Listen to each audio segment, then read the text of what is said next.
Boys,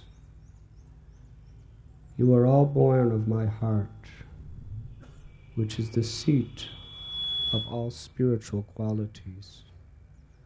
Therefore, you should not be like materialistic and envious men. You should accept your eldest brother Bharat, who is an exalted in devotional service. If you engage yourself in Bharat's service, your service to him will include my service, and you will rule the citizens automatically. Purport by His Divine Grace, A.C. Bhaktivedanta Swami Prabhupada.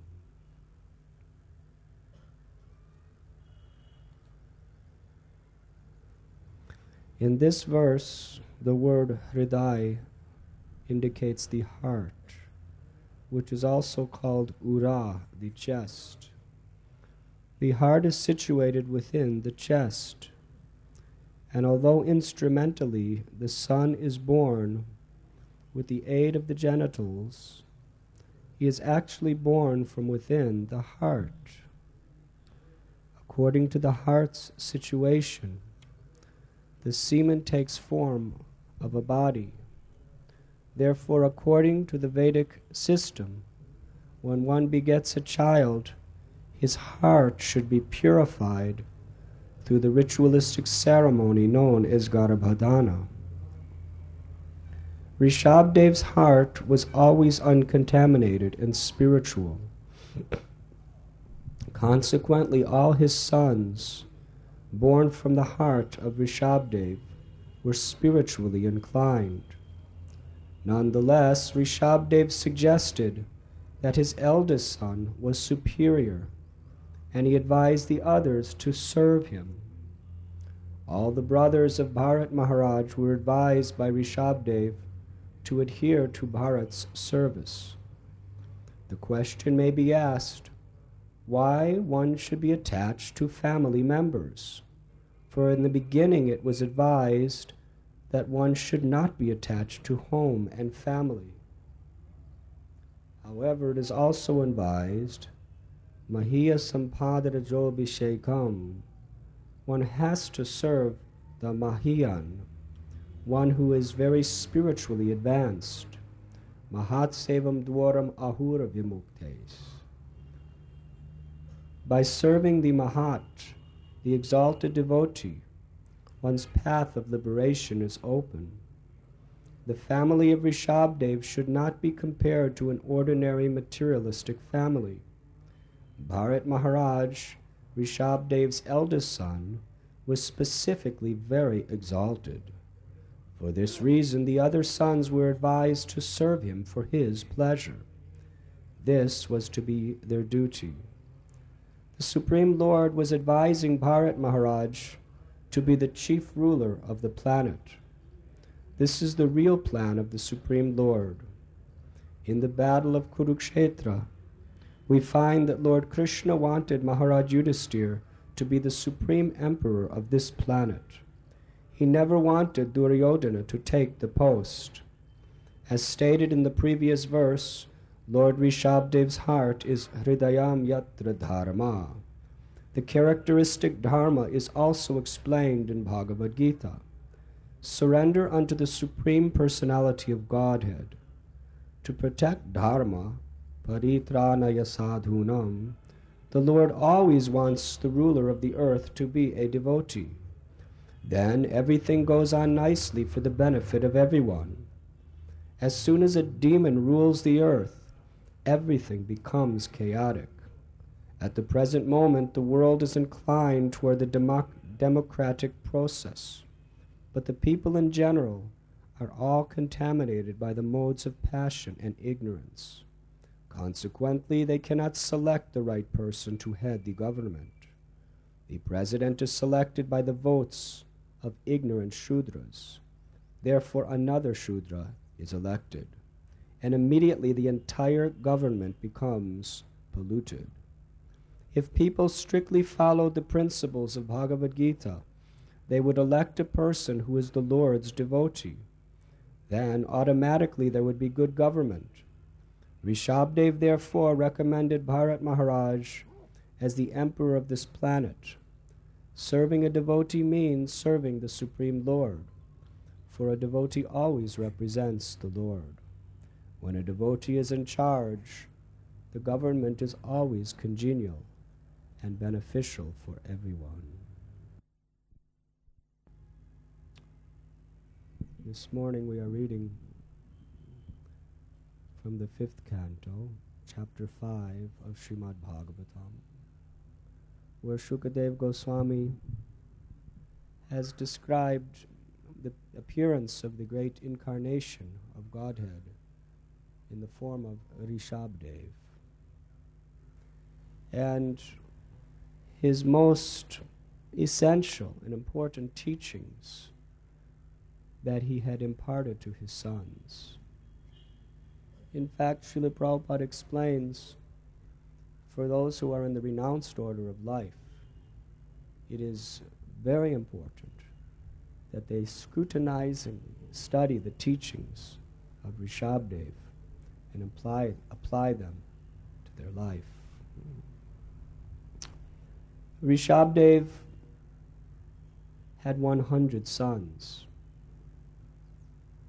and in a holy place, just before he retired from his kingdom to go into the forest as an avadhuta, he instructed his sons. It was his parting teachings. Of course, his sons were already very highly realized souls, but for the sake of all living beings, he instructed them. And this is the last sloka of these instructions. He is explaining that you should not be like ordinary materialistic people.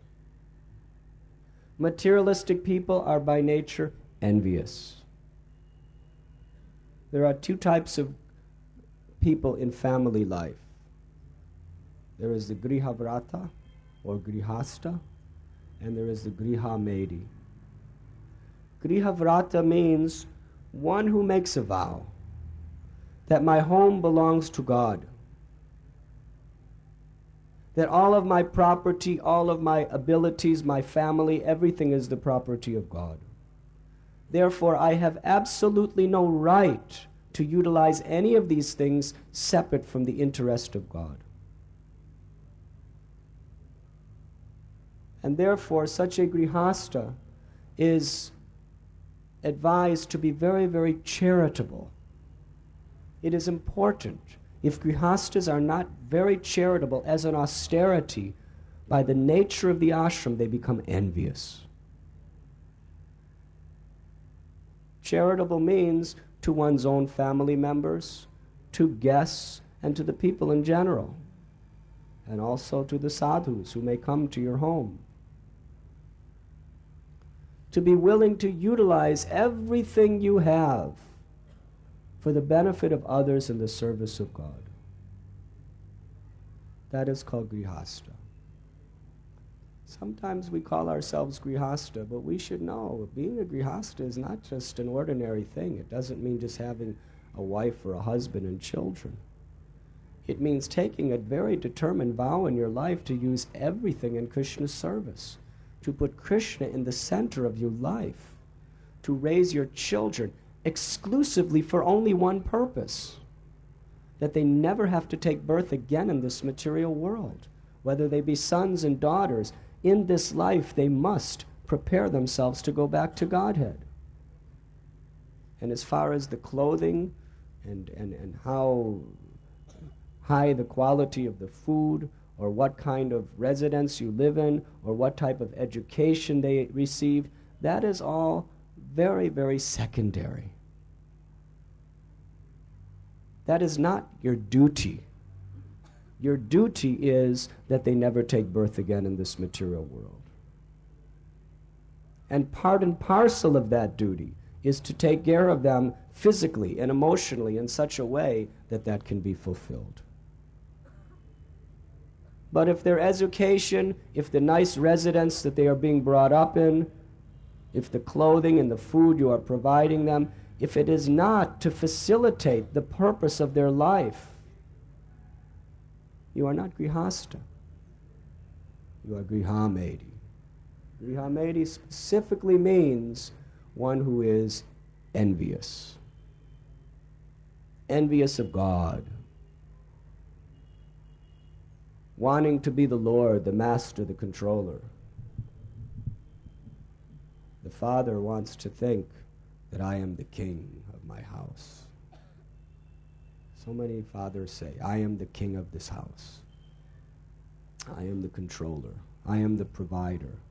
I am the creator, the maintainer, and if I want, the destroyer. It's true. I have created all these children by my hard work. I have created this house. I have created all the jewels and dresses that my wife wears. I am the creator. And by my hard work, I am maintaining. And when I become angry, I have the power to destroy. So in this way, the husband is thinking he is Brahma, Vishnu, Maheshwar. All guna avatars in one. And who is that? That is the Supreme Personality of Godhead. But little does he know that the wife is controlling him. He doesn't know, but she knows. Every wife knows. Therefore, she's thinking, I am the controller. Chanda avatar. Secret avatar.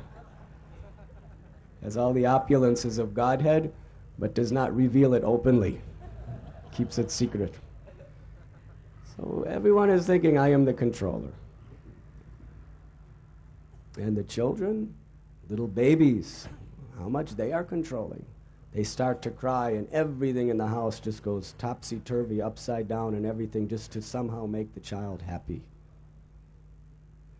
Everyone's complete focus is the baby, the baby, the baby. The baby is thinking, I am the controller. I am the all-attractive. So everyone is thinking that they are in a high, supreme position. But we must check these tendencies. And the only way to do so is to really seriously put Krishna in the center of the house. Install the deities in the house. And all the family members come together to serve the deity, to chant, to hear the Bhagavat, to prepare prasad. When you're cleaning the house, you're cleaning Krishna's house. When the man is working for his profession, he's working to provide for Krishna's temple. Bhoga for Krishna. And all the family members are servants of one another. The husband, by his being a very, very proper example of Krishna consciousness and by providing means, is a servant of the wife and children and parents and whoever else may be there. The wife is assisting her husband as a servant. The children are serving their parents. In Krishna consciousness, no one thinks he's master. Everyone is servant. And even if you temporarily take the post of a master, officially, it is only as a humble servant for those who are dependent on you.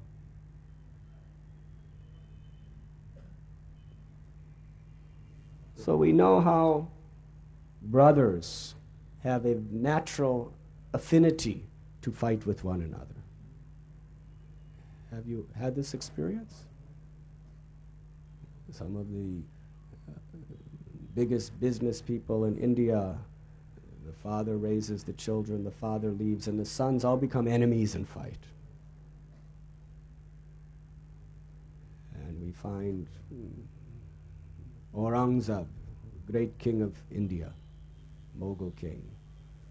He killed all his brothers just because he didn't want them to take any of his territory of control.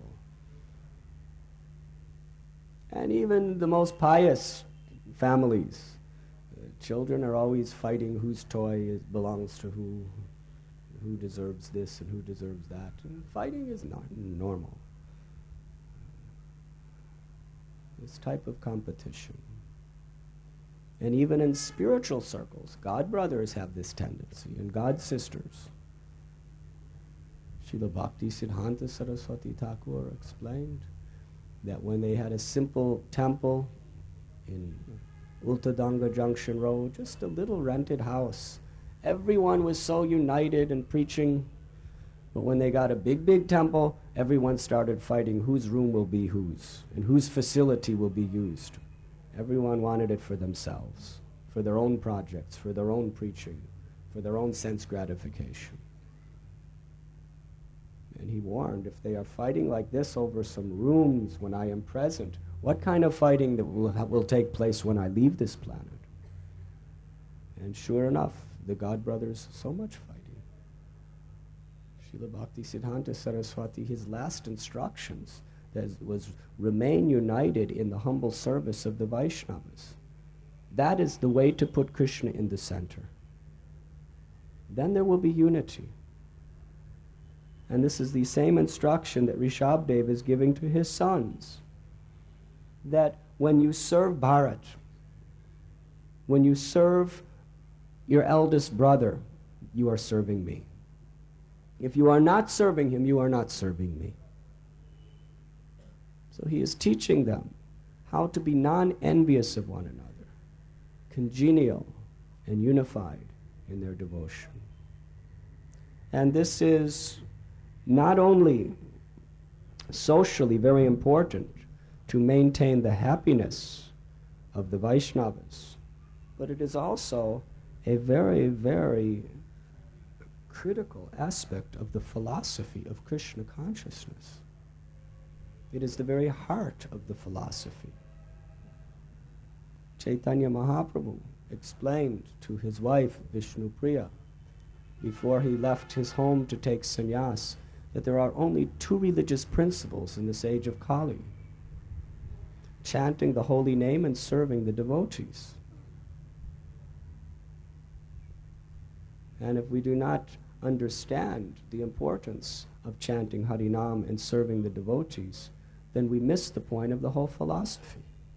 We can memorize tens and thousands of slokas from the Upanishads, the Mahabharata, the Puranas. We could memorize the entire Gita and Srimad Bhagavat. But if we are not coming to the conclusion of taking shelter of the holy name and humbly serving as the servant of the Vaishnavas, then nothing will be realized that will bring you closer to devotion to God. So this type of Krishna-conscious relationships is something very, very important to study, to understand, and to apply to our lives. Last Tuesday evening, at a beautiful program at Srinathji Prabhu's home, I promised you to discuss a certain subject. Who remembers what is that subject?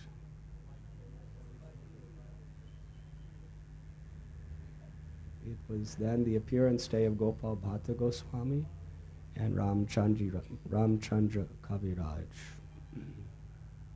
So with your permission, I will discuss, because it has a very wonderful relationship with this verse that we are reading today. By hearing the narrations of the eternal associates of the Lord who have surrendered their lives to the Lord, there is a great purification that takes place in our hearts, and also the pure devotees, their lives are the illustration of the essence of the teachings of all the scriptures. Just by seeing the behavior of such great souls, their total sacrifice to the suffering, to serving suffering humanity, and their wonderful relationships with each other, their surrender to God, we could learn all the lessons that we require to perfect our own lives. Gopal Bhatt Goswami was born in Srirangam as the son of Venkata Bhatta. There were three brothers, Prabodhananda, Trimala, Bhatta, and Venkata Bhatt. And they were the head pujaris of the Srirangam temple, the largest temple in all of India. Chaitanya Mahaprabhu came there during his South Indian tour and remained there for the entire 4 months, Chaturmasya. When he first came, he was dancing and singing in the temple of Ranganath, and crowds of people were gathered around to see the beauty of the golden avatar as he was dancing so joyfully and chanting very loudly, in fact, inducing everyone to chant very loudly the holy names. Hare Krishna, Hare Krishna, Krishna Krishna, Hare Hare.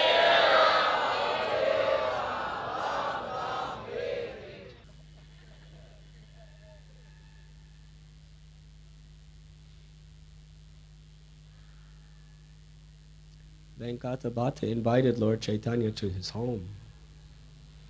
And upon receiving him, he washed the Lord's lotus feet. And then he distributed the water that had washed the Lord's feet to all of his family members. And they all began to drink. And Gopal was a small boy, and when he drank this water, he just became filled with ecstatic emotion. And from that very moment, he became so attached to Sri Chaitanya Mahaprabhu that his only thinking was how to serve him, how to please him. So he was day and night engaged in the personal service of Sri Chaitanya Mahaprabhu. He would massage him, he would bring things for him, anything the Lord wanted, he would do. And Venkata Bhatta was so happy to see this. Because a real father, his joy in life is to see his child making spiritual advancement, becoming dear to the Lord. So, one day, Gopal Bhatta began to lament. He was thinking, why couldn't I have seen Lord Chaitanya in his beautiful form of Navadvip Chandra, as a grihasta with beautiful long flowing hairs with his associates? Why I did not see him at that time? I have to see him as a sannyasi, performing tapasya, eating so little, sleeping in difficult places, with his beautiful hair shaved. He began to condemn providence, that why have you cheated me of seeing the Lord in his beautiful form of the supreme enjoyer? And then he forgave providence. And he admitted that it must be his own fault, due to his sins. So his heart was burning like this. This was the nature of his love. And one night, when he was resting, he had a beautiful dream. In this dream, he saw Lord Sri Chaitanya Mahaprabhu as Navadvip Chandra, with his beautiful golden dhoti and long flowing hair. He was decorated with a malati garland of flowers, and he had beautiful jewels decorating his lovely form. And his associates were along with him. And just then, Lord Nityananda and Advaita took Gopal and embraced him and began to tell him something very important. But just as they were about to speak, he woke up.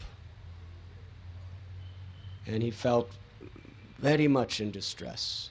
So he ran directly to where Lord Chaitanya was in his home. And when he came to Lord Chaitanya revealed his beautiful form as Sham Sundar. He had a form that was bluish like a monsoon rain cloud. He has decorated with a beautiful peacock feather. And then that form transformed right before his eyes into the form of Lord Chaitanya as the moon of Navadvip. His beautiful, beautiful hair. and his wonderful lotus eyes stretching practically to his ears. And his complexion was such a golden color that it put to shame the gold of the newly formed moon. And when he saw this beautiful form, which he longed to see, he prostrated himself in obeisances at the lotus feet of the Lord. And when he looked up at him, he was again sitting as a sannyasi. And Lord Chaitanya instructed him. He said that you are my very dear devotee. And you should serve your parents because they are great Vaishnavas. And when they leave this world with their blessings, you should go to Vrindavan. And there you should join Rupa and Sanatan Goswamis. And you should live with them in great harmony and serve them. And together you will reveal so many great Vaishnava literatures. And you will have disciples from everywhere.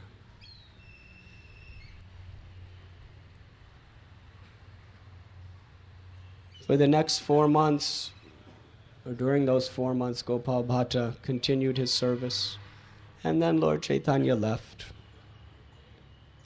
Gopal Bhatta Goswami became the disciple of his uncle, Prabodhananda Saraswati, one of the greatest acharyas of our spiritual line.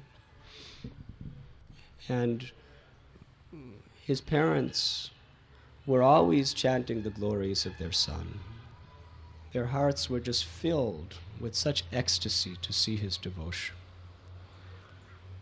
And after some years, when they were on their deathbeds, their last instructions to their son Gopal was, now you have our blessings to fulfill the order of Sri Chaitanya Mahaprabhu. You go to Vrindavan and always remember the lotus feet of Krishna.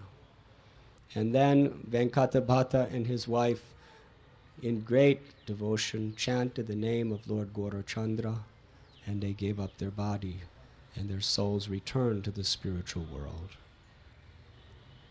So Gopal Bhatta went to Vrindavan,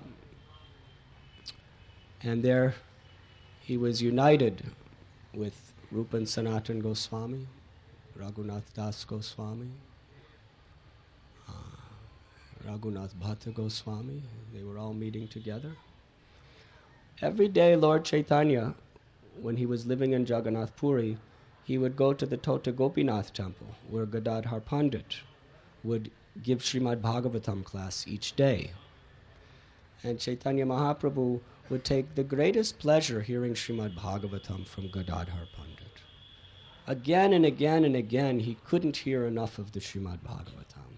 Some stories like Dhruva Maharaj or Prahlad, the Lord would just ask him, after finishing, he would say, repeat it again, repeat it again. Sometimes 10, 15 times he would just repeat the whole story again and again and again. This is the sign of a great soul, one who is anxious to hear the glories of the Lord. One day while he was there, he said to his associates as they were sitting together, that I have not heard anything from Rupa and Sanatan Goswami for some time.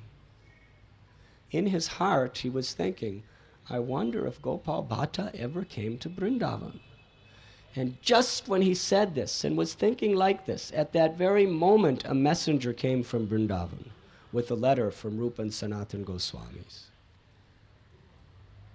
And Sri Chaitanya Mahaprabhu read that letter, and it said that great illustrious servant of yours, Gopal Bhatta Goswami, has now come to Vrindavan, and he is one of our brothers. We are all together.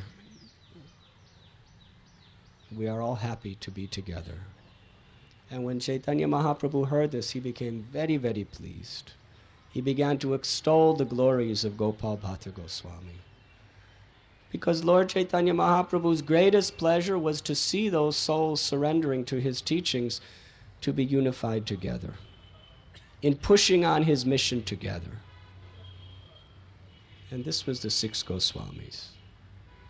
So Lord Chaitanya sent to Gopal Bhatta Goswami, Rupa and Sanatan, many gifts, including some wooden sitting places that he would personally sit on, his own outer cloth, his kopans. And when Gopal Bhatta Goswami received these gifts, he worshipped them as if they were the Lord himself. Lord Chaitanya instructed him to worship Shalagram Srila.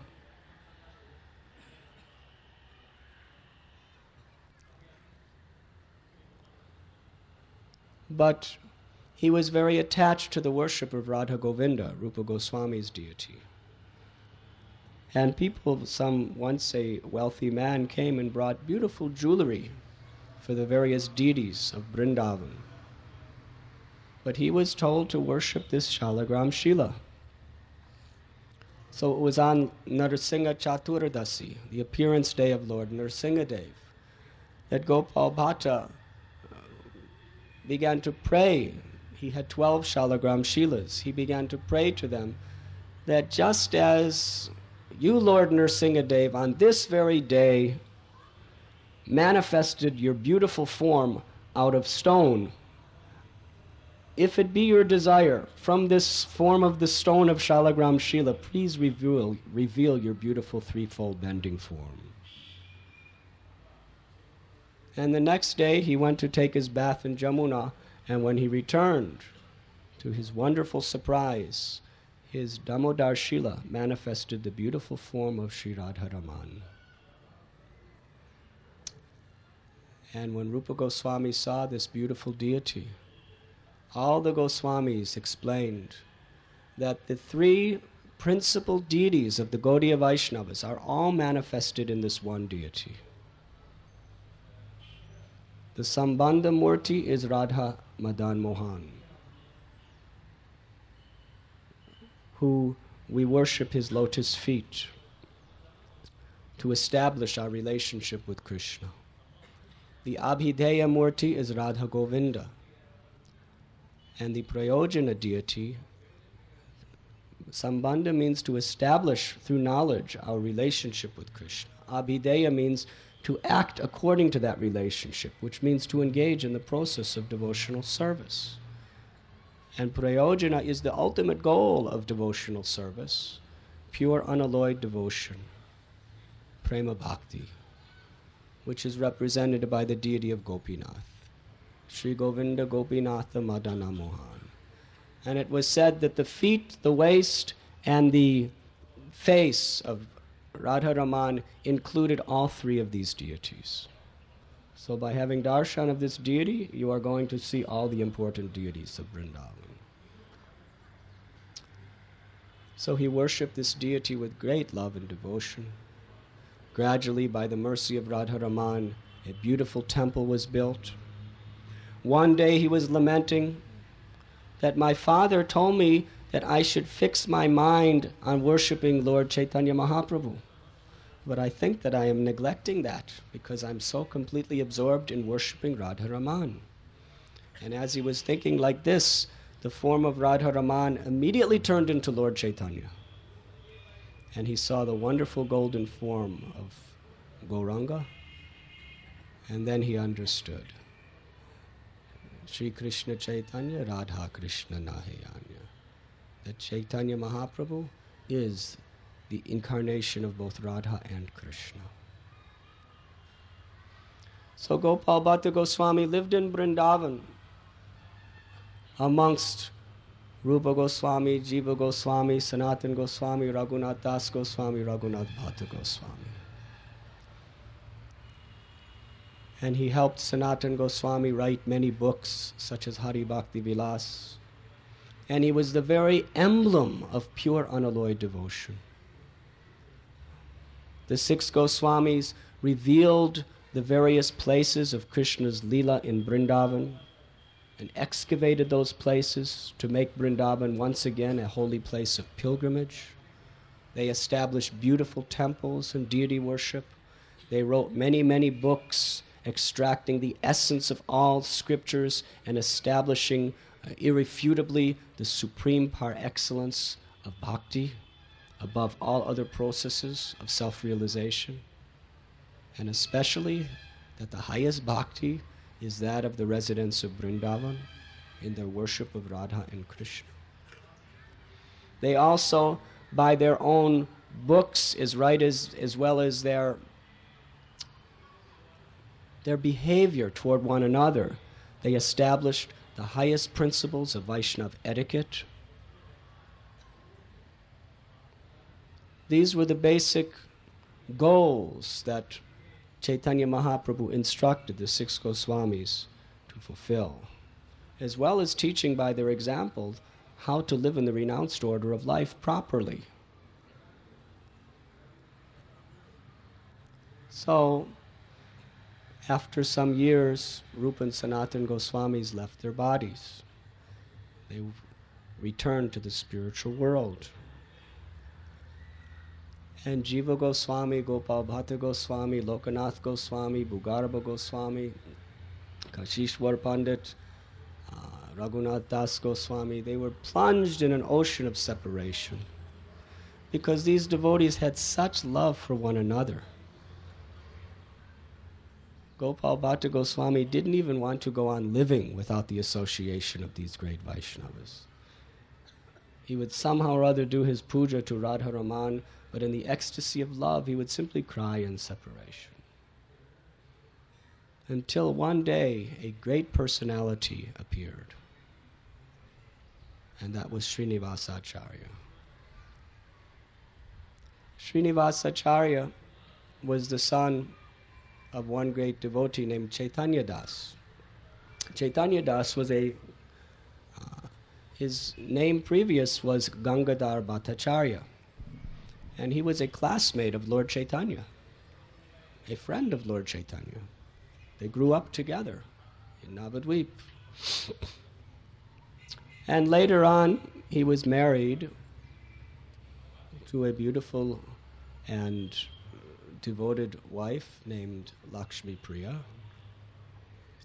And they were so detached, they never once in their whole life even thought or considered having a child.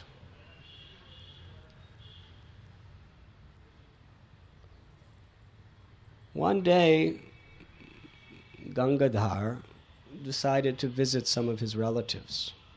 And on the way, he passed through Katwa. And that happened to be the very day Lord Chaitanya was taking sannyas. And he saw everyone in Katwa weeping and crying. And he said, "What is happening?" He said, "You have not heard the great Nimai Pandit is now in the process of shaving his head to take sannyas." His heart was broken. He ran to the place on the bank of the river Ganges, and there he saw the beautiful hair of Sri Chaitanya Mahaprabhu falling to the ground.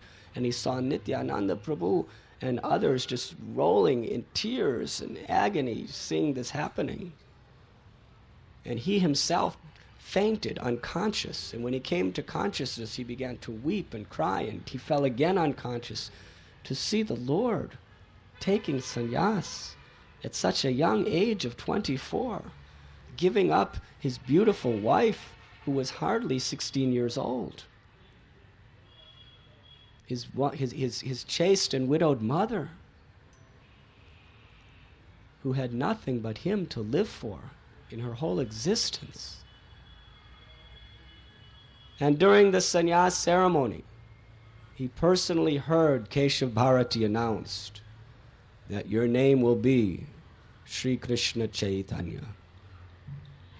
And after hearing this, those words went so deep in his heart, all he could do is just say, Sri Krishna Chaitanya, Sri Krishna Chaitanya. And he went home and he was like a madman. He couldn't say anything except Sri Krishna Chaitanya. So the residents of his village, which was near Jajigram, they renamed him Chaitanya Das, because he couldn't say anything except the names of Lord Chaitanya. One day, he and his wife, all of a sudden, mysteriously, had an overpowering desire to have a son. And they consulted one another. What is this? We never wanted children. His wife said, this must be the arrangement of the Lord. we should go to Jagannath Puri, where Sri Chaitanya Mahaprabhu was residing. And there we should find out whether it is actually the Lord's desire that we have a child. True devotees will not do anything without the blessings of the Lord and His devotees. Anything important in life. So they went to Jagannath Puri. And when they went into the Jagannath temple, Lord Chaitanya happened to be there with his servant Govinda and other associates. And Chaitanya Das and his wife, in great love, with tears in their eyes, they offered respects to Lord Gaur Sundar and to the beautiful form of Jagannath, Balaram, Subhadra. And Lord Chaitanya told Govinda that you take him to see Lord Jagannath closely. And Lord Chaitanya told that Krishna will fulfill the desire that you have. Now you go home and do not be afraid. What you desire is Krishna's desire. So they became very jubilant. And soon after that, a beautiful son was born.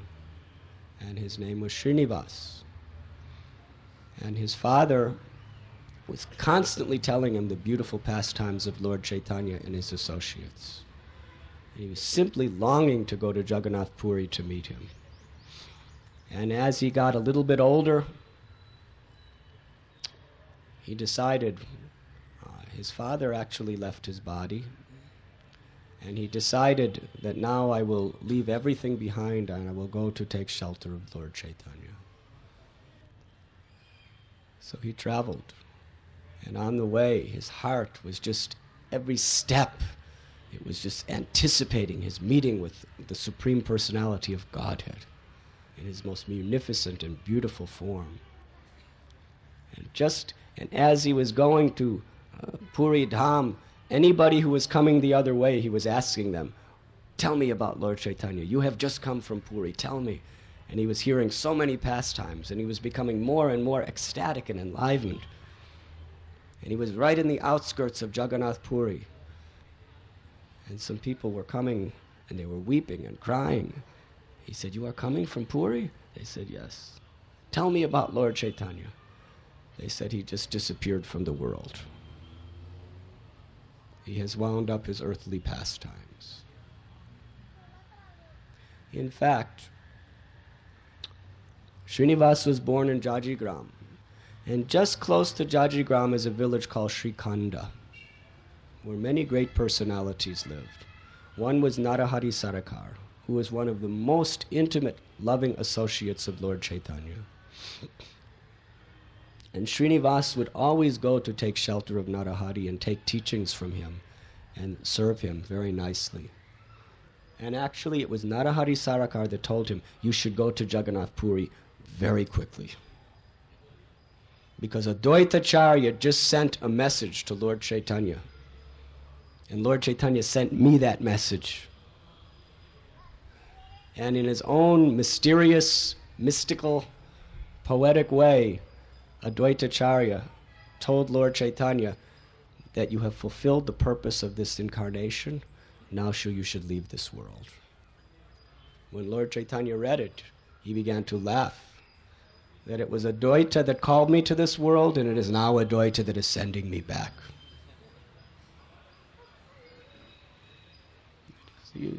And Narahari said, you should go very quickly before he leaves. So he was going. But when he found out that Lord Chaitanya left and he had never been able to see him, he decided to enter fire or drown himself in the Ganges, but he had no desire to live. And then Lord Chaitanya appeared to him in a dream. He fell unconscious on the side of the road. And in his beautiful, beautiful form, he told him that you should go and take shelter of Gadadhar Pandit. He is none different than myself. and learn Srimad Bhagavatam from him. So he went into Puri, and eventually he was brought to Gadadhar Pandit's abode. Gadadhar Pandit greeted him. He said, "Actually, I was about to leave my body too, but I stayed here just because I knew you were coming." And he embraced him and soaked him with tears of love. And they had kirtan together and wonderful, wonderful discussions together. And he was introduced to all the devotees, and he had the beautiful darshan of Jagannath. But when it came to learning Srimad Bhagavatam, since the disappearance of Lord Chaitanya, he was always weeping.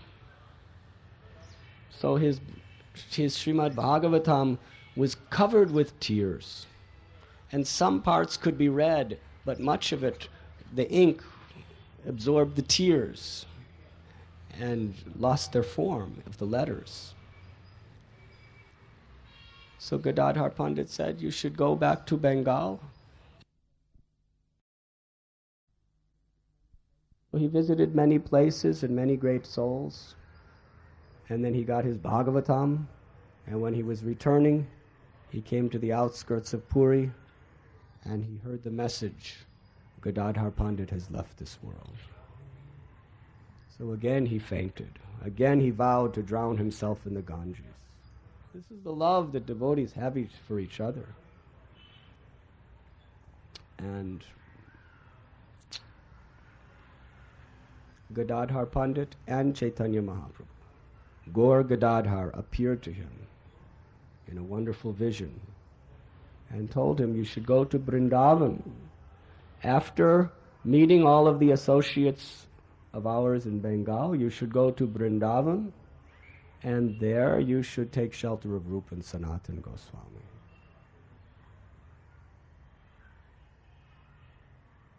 So after some time, he made his great journey to Vrindavan. He came to Vishram Ghat in Mathura. He was taking his bath in Jamuna, and he saw some Brahmins weeping and crying. And he asked, "What is happening? You have not heard? Rupa and Sanatan Goswamis have recently left this world." So again he began to weep. He was about to drown himself again, but the Brahmin said, "No, no, no, not like that. You should not do." And then Rupa and Sanatan appeared to him and told him, "You should study Bhagavatam under Jiva Goswami." So he went to Vrindavan, and when he saw the beauty of Vrindavan, he was struck with wonder. And it was in the beautiful temple of Rupa Goswami, Radha Govinda, when he had darshan of the deities during the arti. He just laid on the floor in ecstatic love. The night before, Chaitanya Mahaprabhu appeared to Gopal Bhatt Goswami and told him that you should initiate Srinivas. He is coming tomorrow. I have already informed him that you are his spiritual master. And Lord Chaitanya also appeared to Jiva Goswami and told him you should teach him the principles of bhakti. So Jiva Goswami, he went to Govinda's temple and found Gopal Bhatt Goswami, Srinivas Acharya, and took him to Gopal Bhatt Goswami. And Gopal Bhatt Goswami, after a few days, offered him at the lotus feet of Sri Radharaman and gave him initiation. Srinivas Acharya lived in Vrindavan. And Gopal Bhatt Goswami, understanding the great scholarship of Jiva Goswami, he instructed Srinivas Acharya that you go to Jiva Goswami and you learn the science of bhakti from him. This was the love and the trust of the devotees in those days. Gopal Bhatt Goswami initiated him, and he was his foremost disciple. But he put him under the care of Jiva Goswami. After some time, Narottam Das Thakur came. How many stories should I tell? I haven't got to the part I was... Anyways, Narottam Das was the son of a prince. And actually, before he was even born, Chaitanya Mahaprabhu, on his way to Vrindavan, he stopped and looked toward the village of Ketari. And he started calling out in ecstatic love, dancing like a mad, ecstatic devotee. He started calling out, Narottam, Narottam, Narottam. And the devotees understood that a great devotee, Narottam, will be born in this place. And even though Narottam had so much wealth, he was the only son of the king, Krishnananda Bhatt, he had no appeal for any of it. Throughout the day, he would just go to one wonderful Vaishnava and hear the glories of Lord Chaitanya and his associates. And one time, this sadhu was telling him about this one devotee named Srinivasacharya. And Narottam's heart was thinking, when will I meet this person? When will I serve this person? And ultimately he left everything behind and went to Vrindavan. And there he met with Jiva Goswami and Narottam Das Thakur, Srinivasacharya, and later Shamananda Pandit all lived together in the ashram of Jiva Goswami.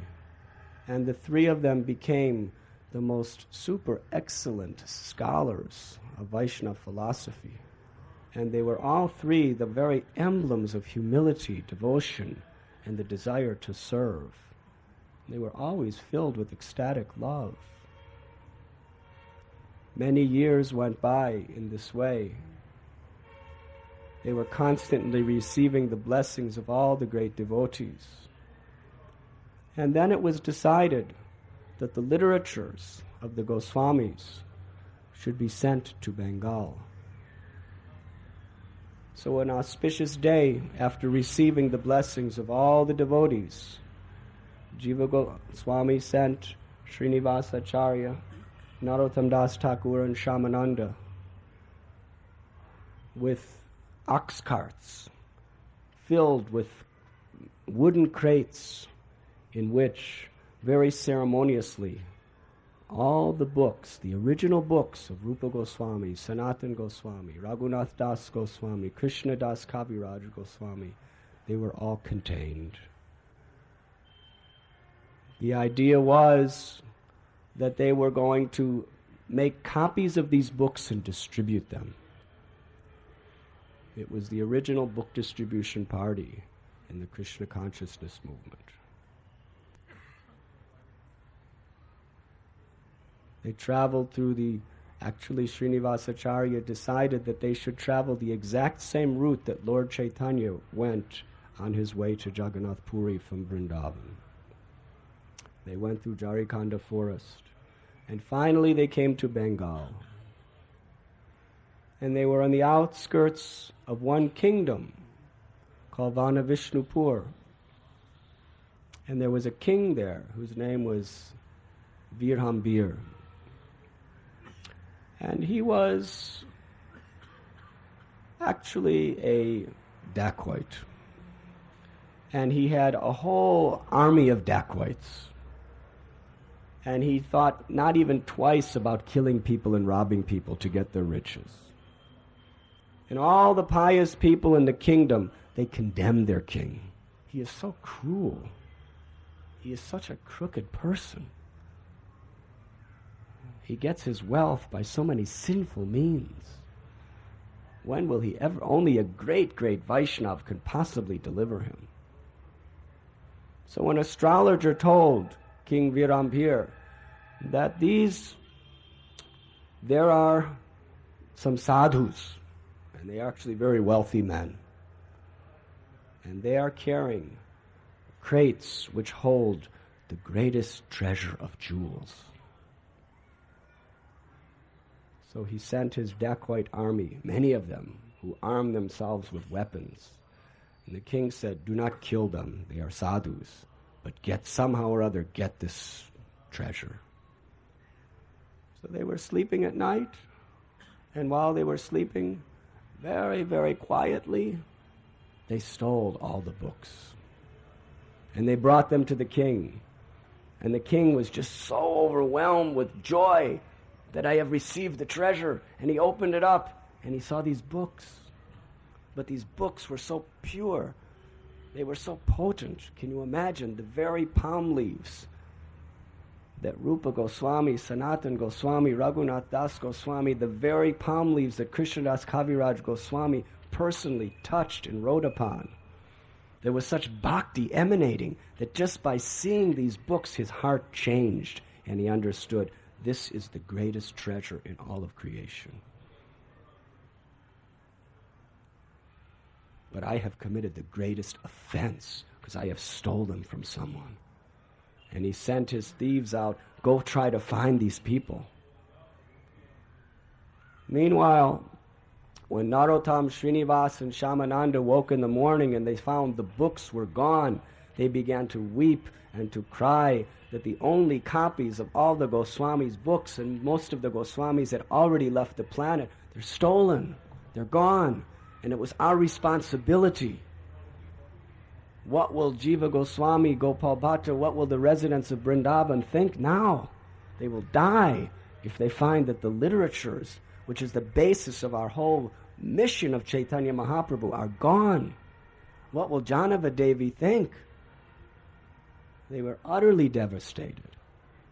They were beside themselves. Narottam Das Thakur decided, I will drown myself in the Ganges.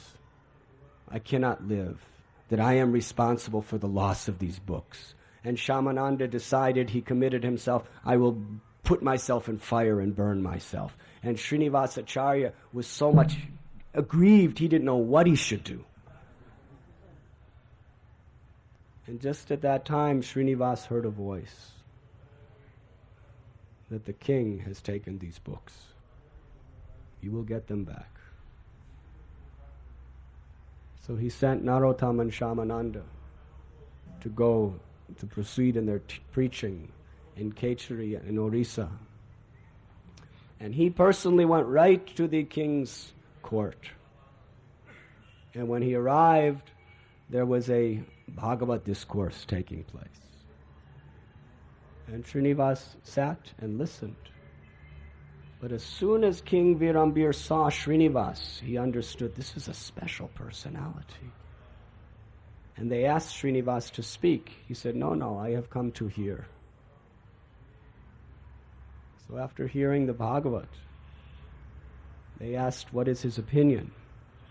And he began to explain in such beautiful, eloquent explanation, according to Rupa and Sanatan and Jiva Goswami's teachings, the essence of all religion, which is contained in Bhagavatam. And the king, as well as the royal pundit, they all fell at Srinivas's feet and begged him to accept them as his servant. King Virambir asked Srinivas, I am surrendering my life to you. Is there anything I can do for you?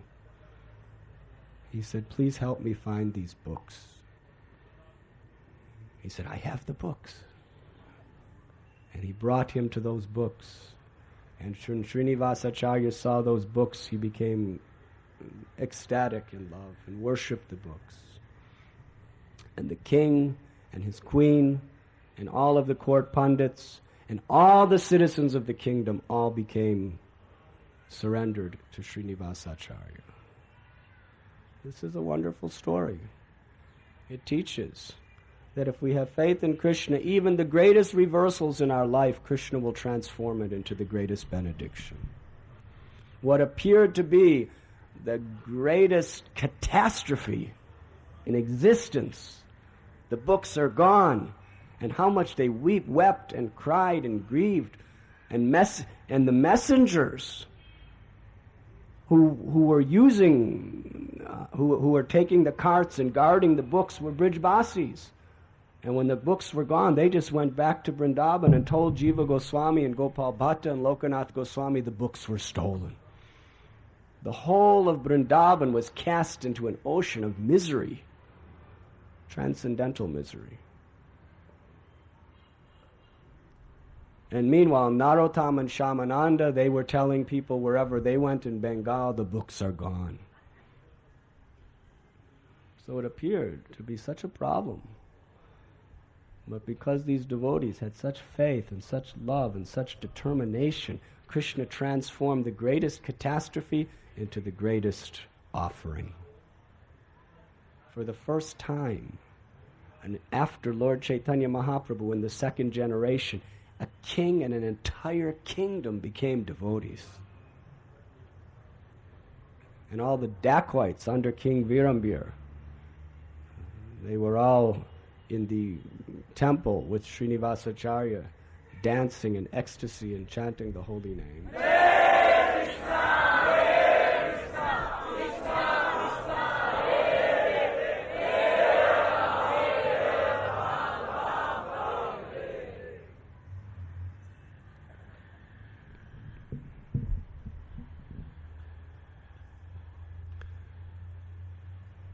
Srinivasacharya stayed for some time, and then to the great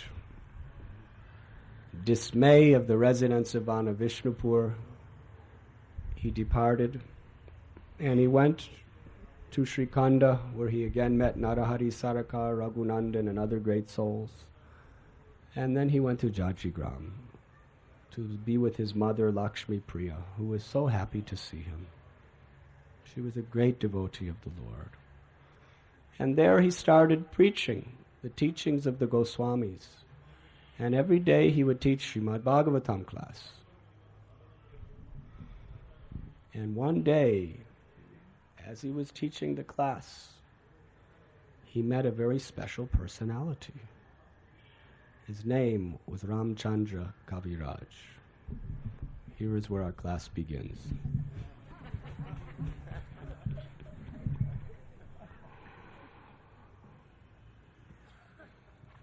Do we have time to begin? If you are hungry and would like to go, say Haribol. If you would like me to continue, please say Haribol. Haribol!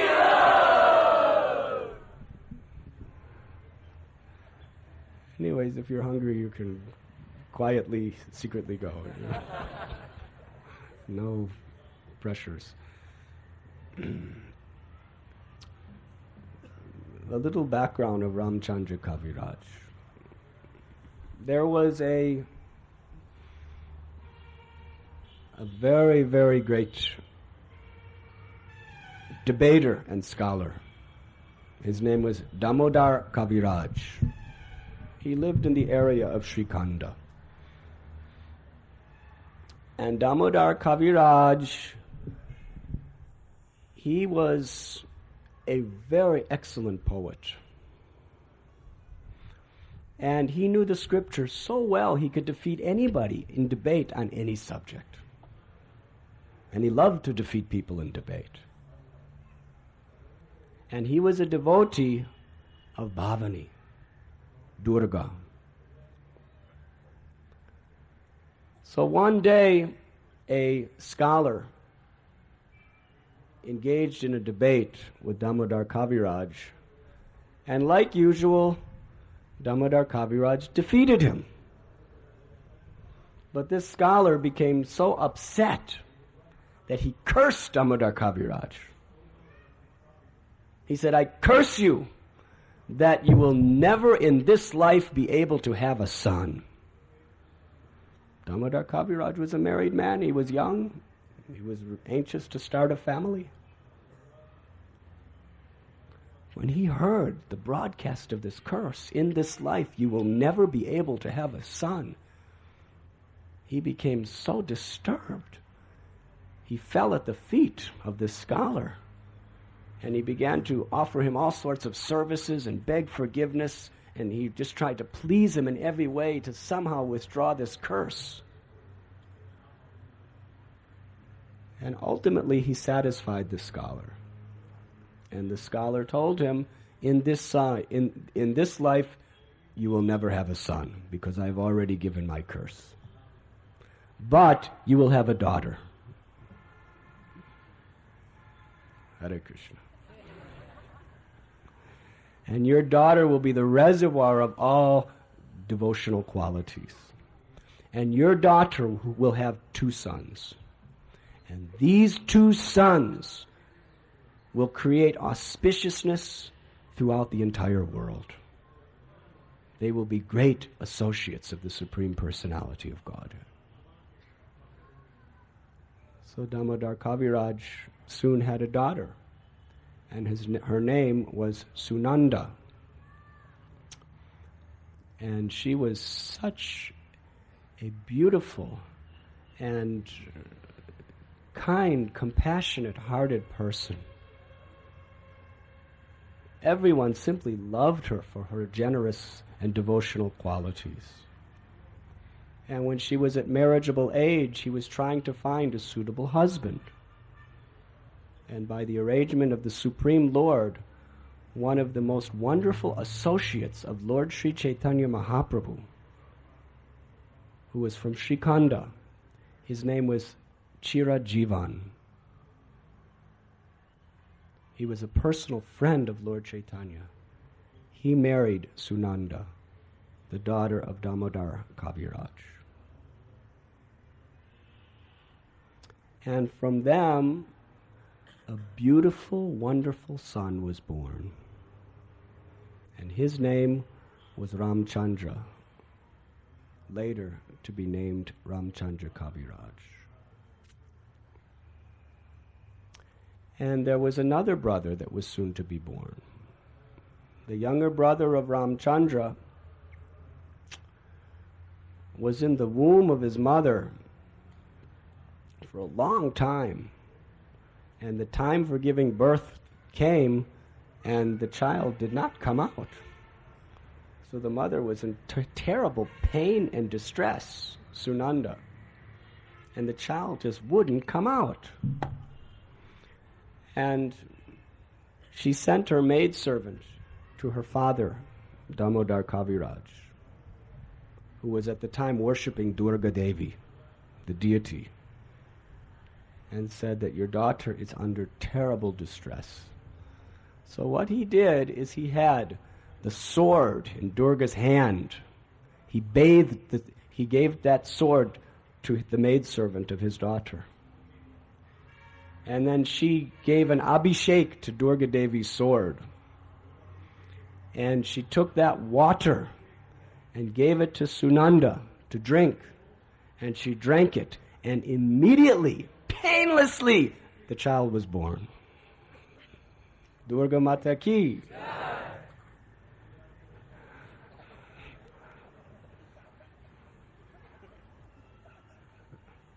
And his name became Sri Govinda. Sri Govinda, when he heard how he was born by the grace of Bhavani, he became a very, very great devotee of Bhavani, Durga Devi. Meanwhile, Chiranjiva left his body, and his 2 sons, Ramchandra and Sri Govinda, were brought up after their father from their grandfather. And although the father was always repeating the wonderful stories of Lord Chaitanya, when he left, the grandfather was always telling them of the importance of worshipping Durga. So eventually they became Durga Bhaktas. So Ramchandra, when he became of marriageable age, he got married. And after the marriage was, Srikhanda and Jajigram are just next to each other. They're 2 towns in Bengal. So he was walking with his wife after the marriage back to their home, and they were both beautifully decorated with all of the garments that people use for marriage. And he happened to walk by the house of Srinivasacharya, who happened to be at the time giving Srimad Bhagavatam class. And Srinivasacharya saw Ramchandra Kaviraj. And Ramchandra Kaviraj saw Srinivasacharya. And when they looked at each other, immediately such a loving connection awakened within their hearts. And Ramchandra Kaviraj came to Srinivas, and Srinivas told him because he saw him decorated so beautifully and with his wife. He said, "You are putting so much energy and so much money just to take a rope and put it around your neck to hang yourself?"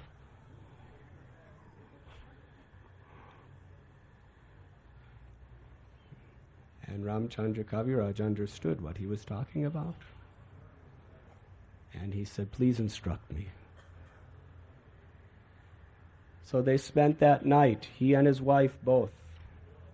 And Srinivasacharya explained to them the teachings of Lord Chaitanya as have come down through Rupa and Sanatana Goswami. And Ramchandra Kaviraj surrendered and said, "I want to be a devotee." And he took initiation from Srinivasacharya.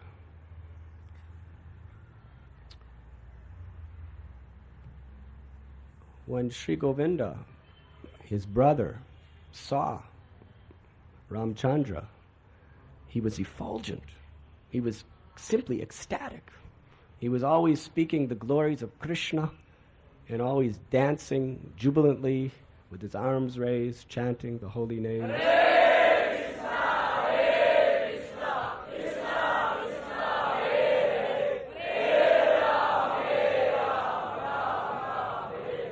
How has this transformation come upon you? You are so happy. You are so divinely realized. Everything you speak is full of such perfect spiritual and philosophical depth. And he told him he was initiated by Srinivasacharya. So Sri Govinda was in a dilemma. He was thinking, I also want to be like my brother and get initiated by Srinivasacharya. But there's a big problem, that I was born because of the grace of Durga, and I've been worshiping her all my life. She's my family deity.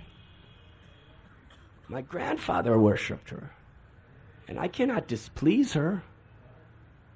But at the same time, I want to be like my brother, and I can't be like him if I keep worshiping Durga Devi. So what should I do? Just when he was thinking that way, Durga Devi spoke to him and told him, "You should surrender to Krishna, because Krishna is my Lord. He is the master of all masters. And Srinivasacharya is his pure devotee. And if you don't surrender to Krishna, then I will be displeased with you." So he was very happy with this message. And then he decided, I must go to Srinivasacharya. So he went to Jajigram. And when he came to Jajigram, he found that Srinivasacharya had left to go back to Vrindavan. And then Ramchandra Kaviraj also came, and he saw all the residents of Jajigram, all the disciples of Srinivasacharya were in terrible distress because Srinivas had gone to Vrindavan and they didn't know if he would ever come back. So they asked Ramchandra, "Please go to Vrindavan and bring our Guru Maharaj back." So Ramchandra Kaviraj went to Vrindavan. And when he arrived, the news began to spread that a very special personality has come to Braja. So Jiva Goswami asked Srinivasacharya, "Do you know who this person is?" He said, "It must be my disciple Ramchandra Kaviraj, Ramchandra." So he was brought to Radha Damodar temple, and there Jiva Goswami embraced him, and he was brought to so many other great personalities. In Vrindavan, he was brought to meet Gopal Bhatt Goswami. And there Ramchandra Kaviraj very intimately assisted his guru, Srinivasacharya, in serving his guru, Gopal Bhatt Goswami, to the great satisfaction of all three and everyone else who saw. And when the devotees of Vrindavan heard the wonderful, wonderful poetry of Ramchandra, Jiva Goswami gave him the title Ramchandra Kaviraj. And they had wonderful, wonderful experience, parikrama of Braja, and so forth. And then Jiva Goswami instructed Srinivas that you should go back to Jajigram. The people need you there. Shamananda happened to be there at the time too. So Shamananda, Srinivasacharya, and Ramchandra Kaviraj all together, they left. They went back to Jajigram. There Srinivasacharya initiated Sri Govinda, who later became known as Sri Govinda Kaviraj, who has written so many beautiful songs. Bhajahure Mana Sri Nandanandana was written by that great personality, I believe.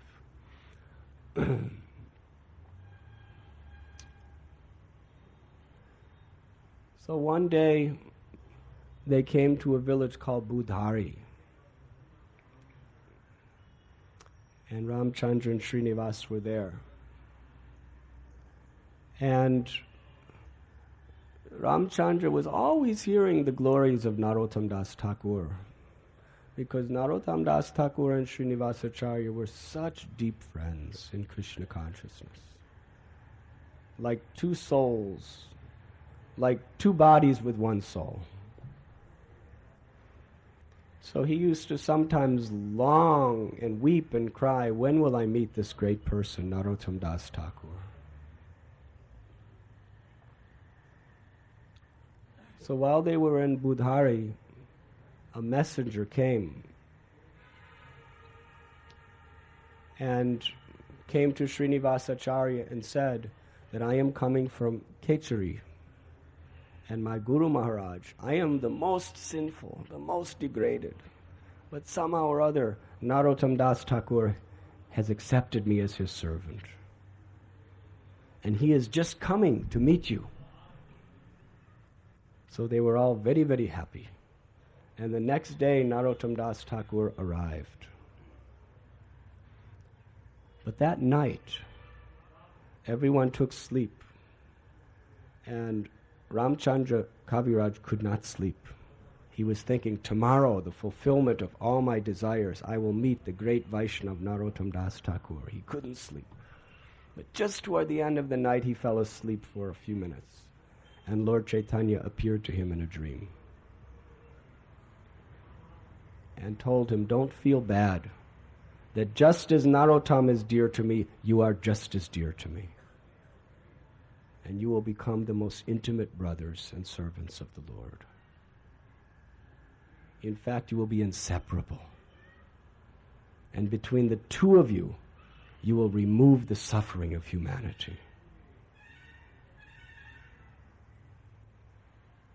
So the next day, Narottam arrived, and Srinivasacharya, he bowed down to Srinivasacharya, and Srinivas picked him up and embraced him, and they soaked each other with their tears of affection.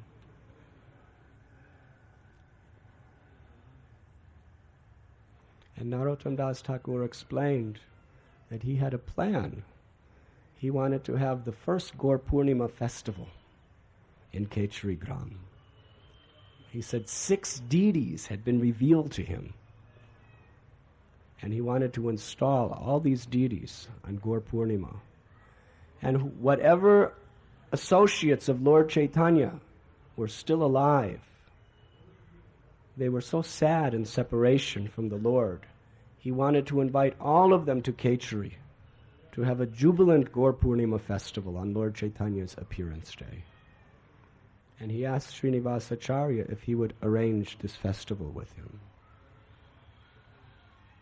And Srinivasacharya began to think that night that it's very short notice to send messengers to all the devotees of Lord Chaitanya everywhere, invitations. There's hardly any time. And besides that, they're all so much suffering due to separation of the Lord, who will even have the capacity to come? And that night, Lord Chaitanya appeared to Srinivasacharya. And he said that I will arrange all my associates to come. It will be a wonderful festival. Go and send the invitations immediately.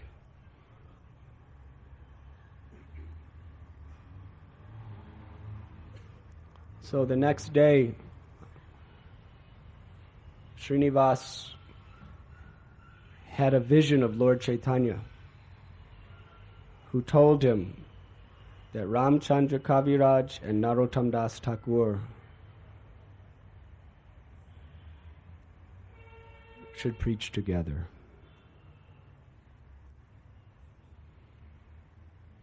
So he told Ramchandra Kaviraj, you are my foremost disciple.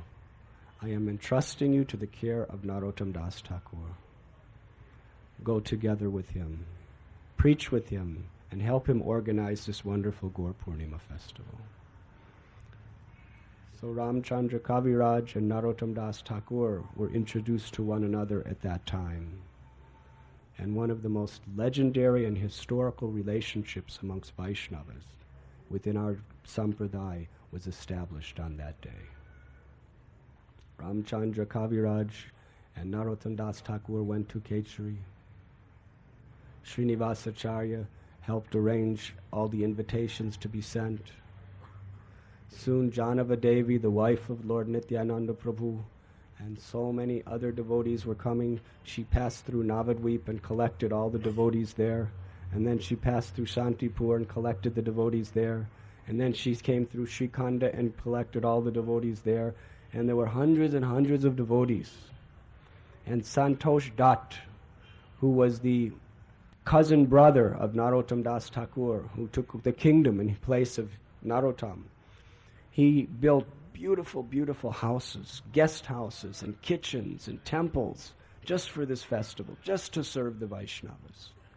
He practically took whatever he had in his royal treasury just to make accommodations to make the devotees happy. And there was a royal reception for all the Vaishnavas when they came.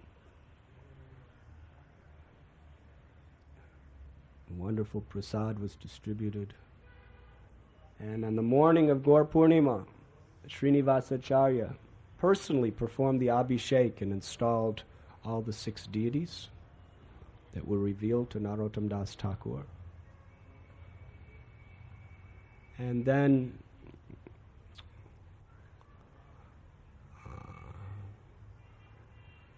they asked Narottam to lead kirtan.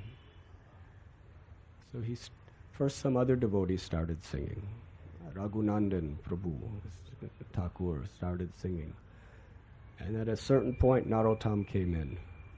And his voice was so sweet and so filled with bhakti that it was just melting the hearts of everyone.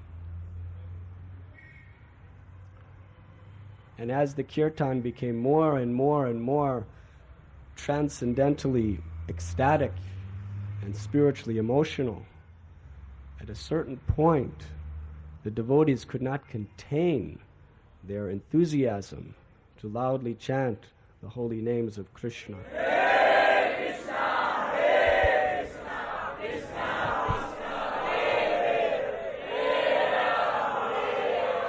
Rama, Hare Rama.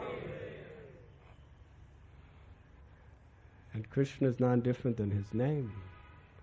And Gauranga Mahaprabhu is none different than his name. They were chanting in feelings of such separation from Lord Chaitanya that in reciprocation to their chanting, a great miracle took place.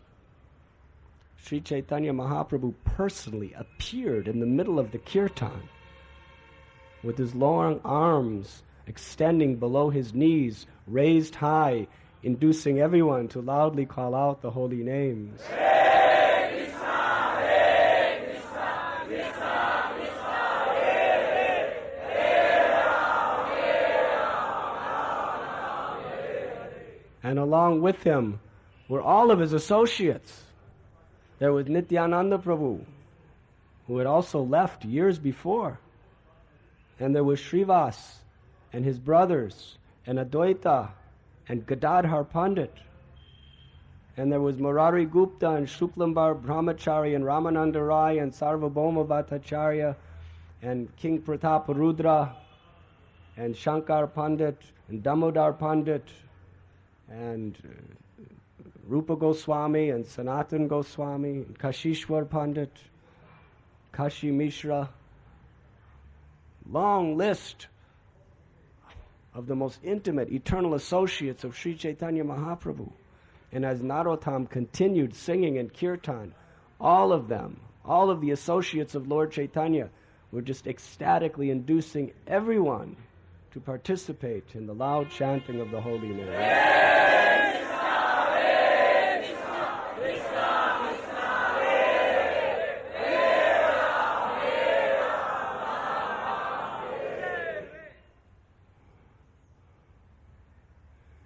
And this kirtan went on. It was a timeless kirtan. And the devotees, all their most intimate and precious desires were completely fulfilled. All the devotees who were thinking, I had missed the appearance of the Lord, they all had his personal association, intimately dancing with him in kirtan. And then, according to the Lord's sweet will, Sri Chaitanya Mahaprabhu, Haridas Thakur, and all the others, they just disappeared. And then the devotees were in terrible grief in separation. And some were falling on the ground unconscious, and some were just looking, where is Advaita? Advaita, where are you? And someone else was saying, Nityananda Prabhu, where are you? Where are you? Chaitanya Mahaprabhu, where are you? Srivas, where are you? People were just, whoever they were fixing their consciousness on seeing in this beautiful kirtan, they were just looking for them and asking about them and roaming everywhere, searching.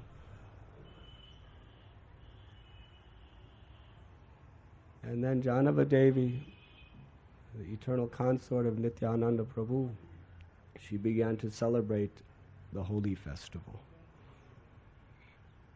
And she had arranged beautiful colors, dyes and powders.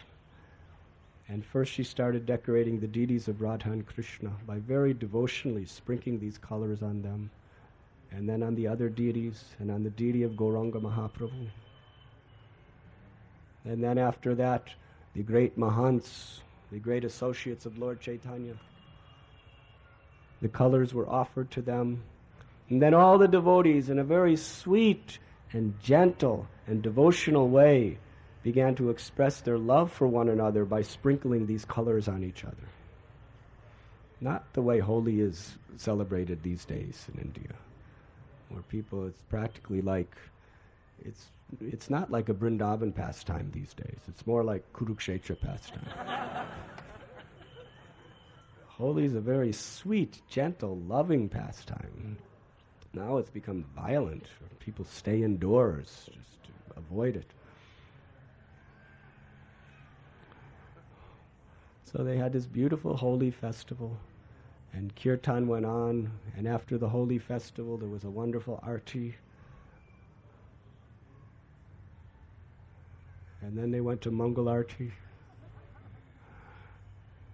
And then the next day Janava Devi personally cooked for all the devotees, and with her own hands she served all the Vaishnavas.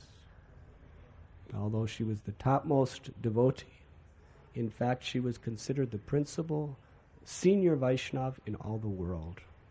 And yet she was personally so happy to humbly serve the devotees by cooking for them, by serving them. And after everyone was served, she personally served all the servers.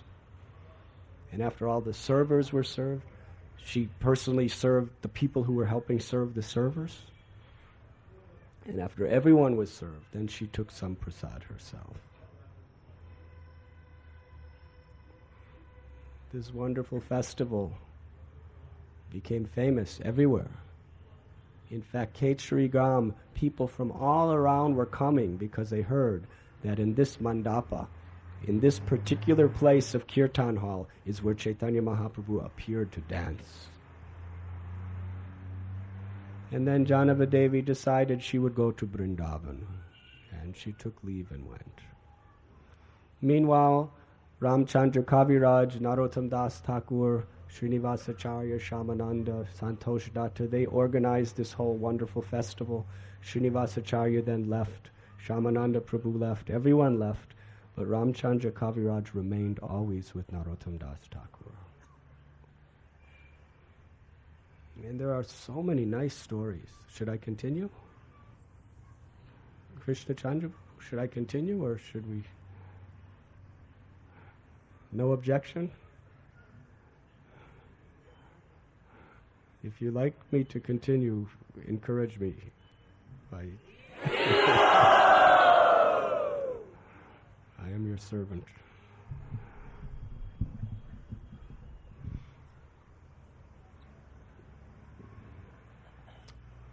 One time, Narottam Das Thakur and Ramchandra Kaviraj went to bathe in the holy river.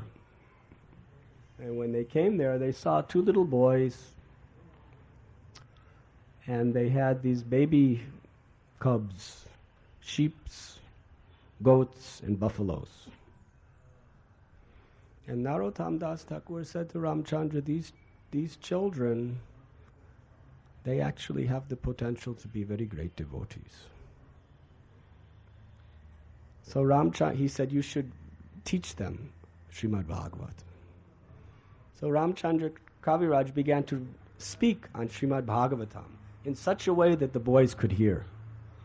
And they listened, and they became attracted, and they came over. And Ramchandra Kaviraj asked, who are you? What are you doing? What are all these little animals with you? They said that our father is a great Brahmin. His name is Shivayacharya, and he is a devotee of Durga. And during the Vijay Dashami, or Dasera, he does the Durga Puja. And all these animals we are bringing back for him to offer to Goddess Durga, to slaughter them. These beautiful little animals. And but after hearing your teachings, we think maybe we shouldn't do this. And Ramchandra Kaviraj began to explain to them, what is a devotee? What is the nature of the compassion of a devotee to all living beings? So upon hearing this, they decided, our fathers, they told that our fathers, a great physician and the priest of our father, Balaramacharya, he actually bought all these animals and sent us to get them. But now we will just let them go. We will not bring them. In fact, we will not even go home. What to speak of these? We will join your ashram. One of the children's name was Hariram, and the other was named Ramakrishna. So they went back to Narottam Das Thakur's temple, and Ramchandra Kaviraj and them instructed them in the science of Krishna consciousness for many days. And Ramchandra Kaviraj initiated Hariram, and Narottam Das Thakur initiated Ramakrishna. They shaved their heads and became brahmacharis. And meanwhile, the father was waiting. Where are all the animals? After some days, they were sent to go to their homes. So they met their father's priest, Balaramacharya, and explained everything about Ramchandra Kaviraj, Narottam Das Thakur, and Vaishnava philosophy. And they converted him. So then Balaramacharya went to their father and tried to explain to him that not only did they let the animals go, but they became devotees. They joined the Hare Krishna movement. And the father, like most fathers, became furious with anger. What nonsense. What? Bring them to me. So Ramakrishna and Hari Ram approached their father. They were just small boys. And the father was just, his eyes were red. He was beside himself. He was trembling. He was so angry. He couldn't contain himself. He said, "This is nonsense. This is bogus. This is an offense." He said, "You bring this Narottam and Ramchandra, you bring them here. And let the great pundits who are Shaktas, who are my associates, let them argue and let them be defeated, and then you will see." And the boy, Hari Ram, the disciple of Ramchandra Kaviraj, he became angry because his Guru Maharaj was being offended. He said, "I will not allow these pundits to meet my Guru. Let them meet me. Bring them all." So, Shivaya Acharya brought all the great pundits of the Shakta school. And little Hari Ram completely defeated them. And this was becoming, Shivaya Acharya was becoming even more angry. And then he called for the greatest Shakta Pandit in the whole world. He was from Mithila. He was undefeated. And he came. And these children defeated him. He was so wealthy because whenever you win, you get all kinds of treasures. After being defeated so terribly, he just gave all his wealth away and became a beggar. Balaramacharya also helped to defeat so many great scholars and pundits. And all of the pundits came to Shivaya and told him that Vaishnava philosophy is supreme. No one can defeat it. We all must become Vaishnavas. But he couldn't accept it. He was so angry that he actually lost all his health. And he was actually dying due to anxiety and frustration that his children have gone out of his control. Does this sound familiar? For brahmacharis it's familiar. For others it might not be familiar. And actually he was on his deathbed. And he just couldn't give up his envy toward Narottam and Ramchandra for taking his sons away. And he was worshipping Bhavani, begging her to somehow. And then one day Bhavani appeared to him in a dream with her sword and said, "You have been offending these great devotees. I am the servant of the Supreme Personality of Godhead, and these are the greatest servants. Either you surrender to them, or you will surrender to my sword." So, ultimately, all parents become devotees. If you surrender to Krishna, everyone gets the mercy of the Lord. One day Hari Ram and Ram Krishna were on the banks of the holy river Ganges, and they were always talking about Krishna, and they were always dancing and always chanting the holy names. Hare Krishna, Hare Krishna, Krishna Krishna, Hare Hare, Hare Rama, Hare Rama. And there was a great Brahmin scholar, the greatest Brahmin scholar. His name was Ganga Narayan Chakravarti. And he saw Ramakrishna and Hari Ram, and he knew them before because they were all of Brahmin class. So he was thinking, they are so effulgent, they are so blissful, they are so realized. It's because of Narottam Das Thakur. I am such a great scholar of the Vedas, but I don't know anything. I'm born in a Brahmin caste, but what is the value?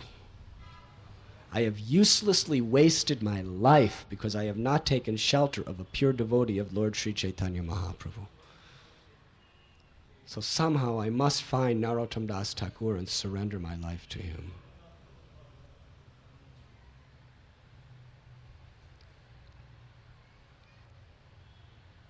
So what happened is that night Narottam Das Thakur appeared to Ganganarayan Bhattacharya in a dream and told him, tomorrow I will meet you and initiate you. Go to the bank of the Ganges. And on the bank of the Ganges, he saw Ramakrishna and Hari Ram, and he fell at their feet, big great Brahmin, and asked, please take me to your guru. And they said, look, our guru's coming. And Narottam came and took him back, and on an auspicious day he initiated Ganga Narayan Chakravarti. And he entrusted Ramchandra Kaviraj to train them in Krishna consciousness. And Ramchandra Kaviraj each day would explain the teachings of Lord Chaitanya to Ganga Narayan Chakravarti. Narottam Das Thakur was not a Brahmin. So although many people were very blissful, many people were very disturbed because he was when he initiated Ganga Narayan Bhattacharya, this was such a tumultuous upset to the Brahmin class. He was the most highly learned, prestigious Brahmin who took initiation from a non-Brahmin and was humbly serving him. So some great Brahmins went to a king named Narasimharaj. And they said, you are the king, and if you defend religious principles, you will gain entrance into heaven. But if you do not, then you will go to hell. And to defend religious principles means to defend the Brahmins. And we are Brahmins. And the whole Brahmin class is being disturbed and destroyed, our whole credibility, because Narottam Das is initiating Brahmins into Vaishnav culture. He must be stopped. So he sent a letter. Narottam, why you are doing like this? Narottam gave a reply with so much nice philosophy. And the king said, I don't see anything wrong with this. And then the Brahmins were very much angry. And he said, then we should go there and have debate with him. And if you can defeat him, then we will punish him. So all of these great, great learned scholars, and they brought the most learned, undefeatable, except on one occasion. His name was Rup Narayan. And they all went, along with the king, on a procession to Kechari Gram. So the message came to Narottam that they were just in the village outside of Kechari Gram. And he said to Ramchandra Kaviraj, I think we're going to have to debate with these men because they are coming to defeat us along with the king.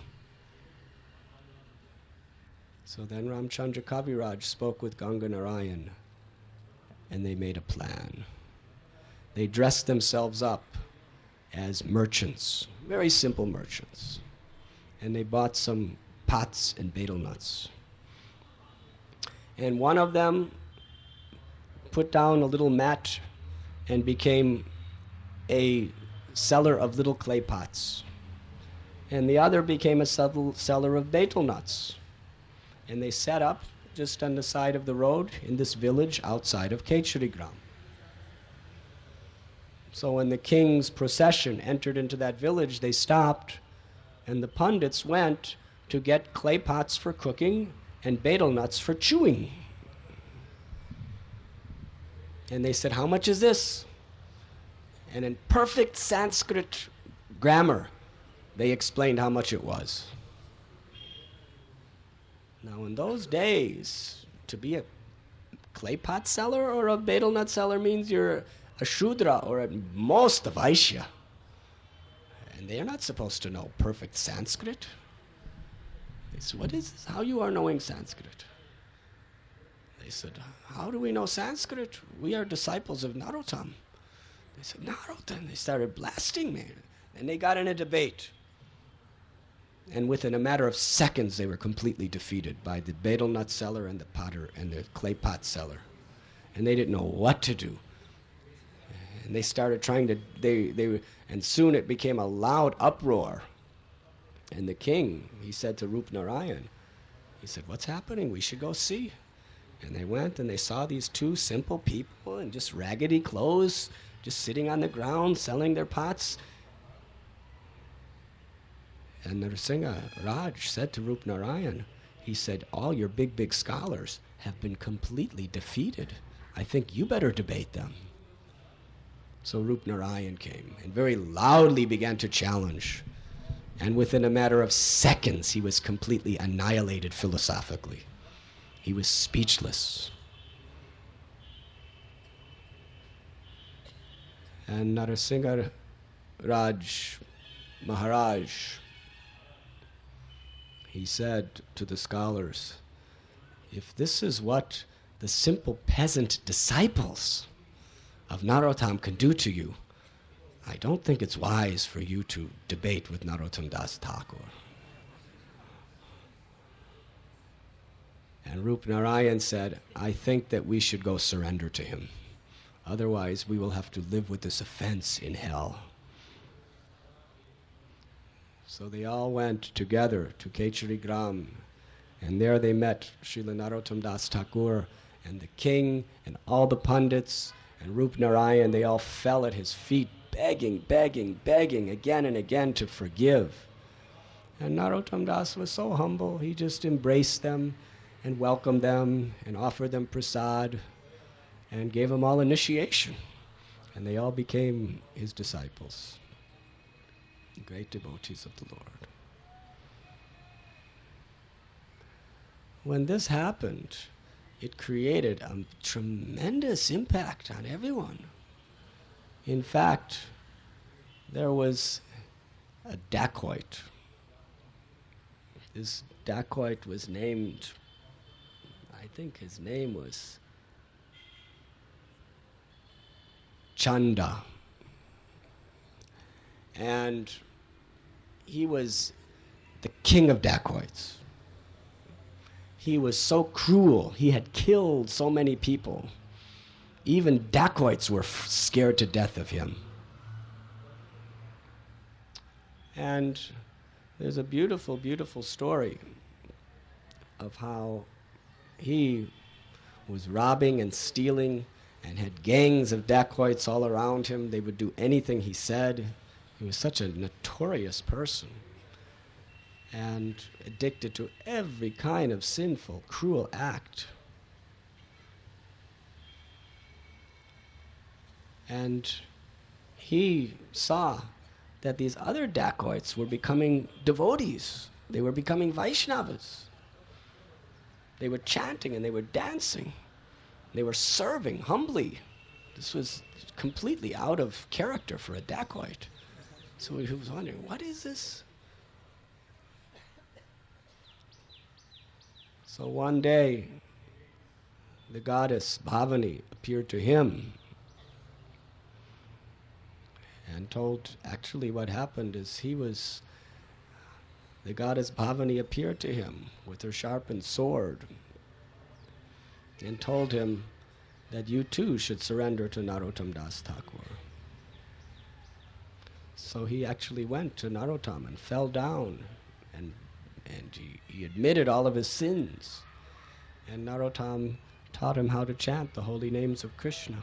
Hare Krishna, Hare Krishna, Krishna Krishna, Hare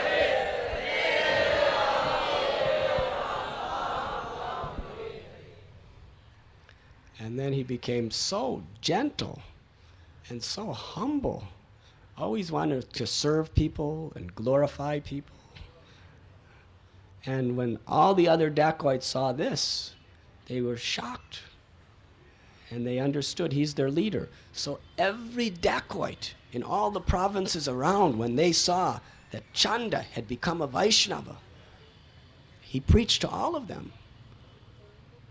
He explained to them, the real treasure is not in all these riches and illicit things.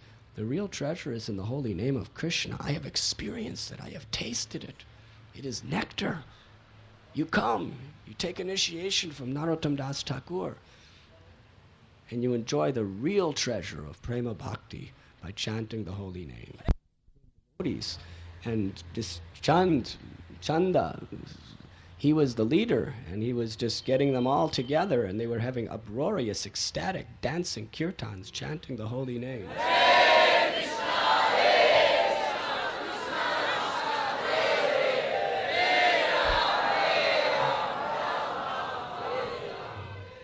But one king who was against Vaishnavas, he was thinking that this dacoit Chanda, he has done so many offenses and so many sins, and it was impossible to arrest him before, but now it will be very easy, because now he's a humble, gentle devotee. Sometimes devotees think when you become humble and gentle, people will take advantage of you. Oftentimes we get this question, that if you become very humble and gentle, people will just take advantage of you. Then what do you do? So here's a lesson in this context. So when they came to arrest him, he just, I am your servant. Previously he had armies of people with daggers and swords and dynamite all around him. But now he just gentle Vaishnavas, they welcome whoever came with. And he was brought before the king, and with very courteous, gentle words, he greeted the king. And the king just chastised him and started beating him, beat him and beat him and beat him, and punished him, and then put him in prison. Hare Krishna. But he was just very happy, just chanting the holy names of Krishna.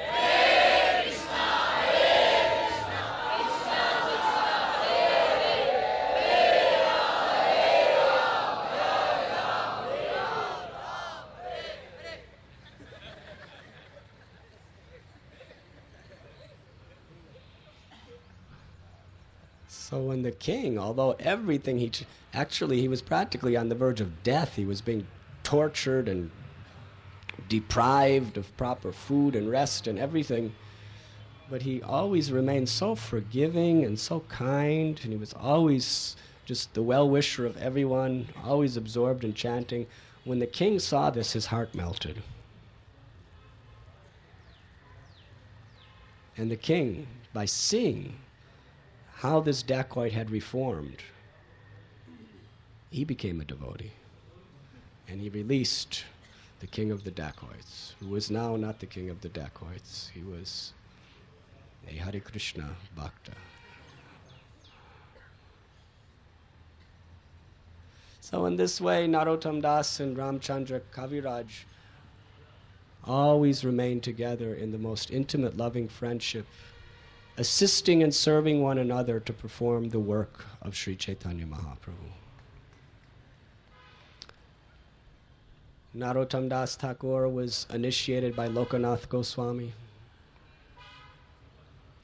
Ramchandra Kaviraj was initiated by Srinivasacharya, who was initiated by Gopal Bhatt Goswami. But there was no sectarian feelings. They were all devotees of Chaitanya Mahaprabhu. Their gurus were the best of friends. Actually, this is a relationship which involves even other generations within Vaishnava culture. But they were like one soul in two bodies, because they were so fixed in spreading the glories of the holy name everywhere and humbly serving the devotees. It was heard that some of the devotees in Vrindavan, actually Ramchandra Kaviraj, Srinivasacharya, Narottam Das Thakur, they went on parikrama of Jagannath Puri. They went to Navadvip, where Ishan Thakur, the personal servant of Sachimata, took them all to the 9 islands for the Navadvip Mandala Parikrama. And then Ramchandra Kaviraj, with the permission of Narottam Das Thakur, went to Vrindavan to visit. their old associates there. And when Ramchandra Kaviraj was in Vrindavan, he saw that many of their dearest superior Vaishnavas were leaving this world in separation of Rupa and Sanatan and Lord Chaitanya. Ramchandra Kaviraj was feeling such an immense love for them that he fixed his heart and his mind in Vrindavan Dham on the lotus feet of Radha Govinda, and unable to bear the separation from these great devotees, he gave up his life and returned back to the spiritual world. Last Tuesday was the disappearance day of Ramchandra Kaviraj.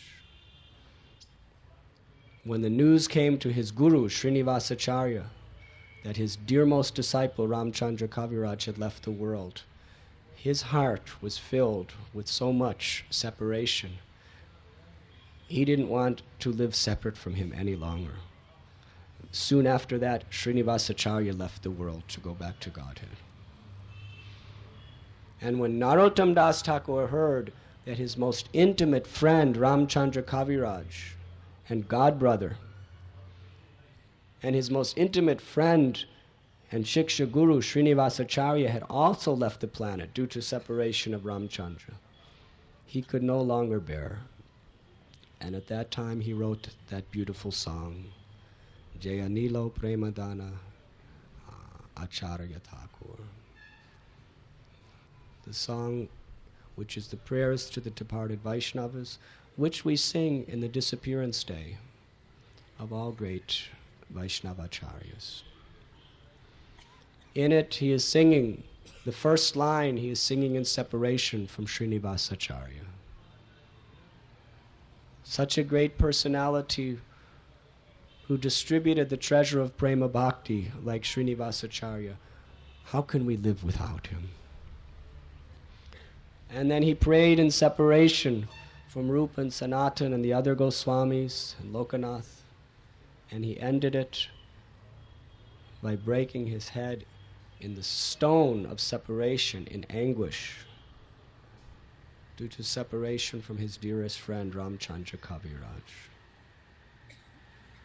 And soon after writing that song, Narottam Das Thakur took his devotees, Ganga Narayan, Chakravarti and others, to the banks of the Ganges, and he said, begin kirtan. And in kirtan, he entered the Ganges, and he asked the devotees to pour the water over him with their hands, and as they did, his body just liquefied and merged into the river Ganges.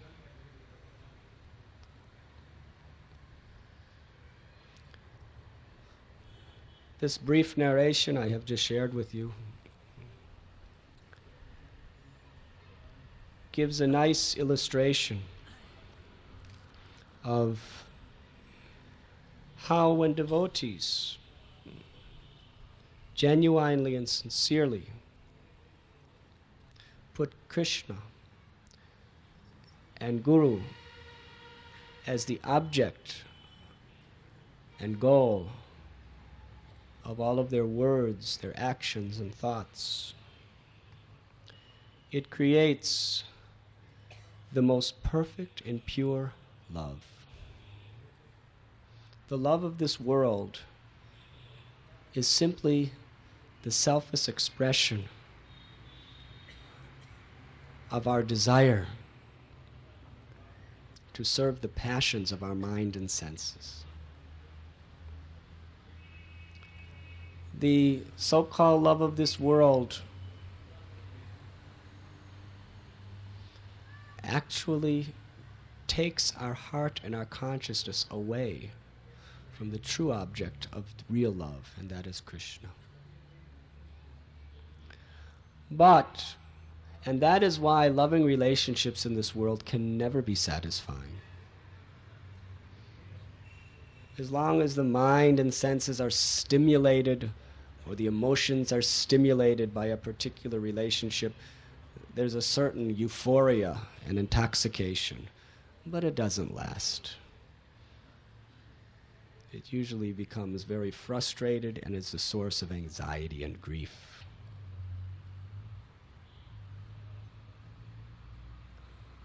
But when Krishna is in the center, when service to Krishna is in the center, when service to Vaishnava is in the center, that love is perfect and pure and spiritual. When we talk about loving Krishna, you cannot love Krishna without loving his devotees.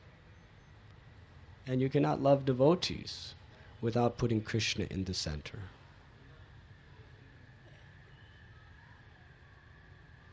The impersonalists, their misconception is that they want to become God and Jagan Mitya Brahma Satyam. That God is truth, but everything in this world is an illusion. So their approach to God is impersonal, their approach to each other is impersonal. There can be no love either in this world or beyond. But because devotees have conviction that Krishna is a person, and his associates are persons, and we can develop eternal relationships with Krishna and his associates. And through this, perfect, real, and true love. Rishabdev is explaining that that his sons should develop this type of love. Although they were sons, they were actually all God brothers, because Rishabdev was their guru. And Sri Chaitanya Mahaprabhu, when he appeared, he came with his associates and the descendants of those associates to reveal how the love of the spiritual world can be experienced by us right here in this world. If we take pleasure in assisting and serving one another to uplift the suffering, ignorant masses, to serve the Vaishnavas, to hear the Srimad Bhagavatam, and to joyfully participate in the Sankirtan of the holy name. Hare Krishna, Hare Krishna, Krishna Krishna, Hare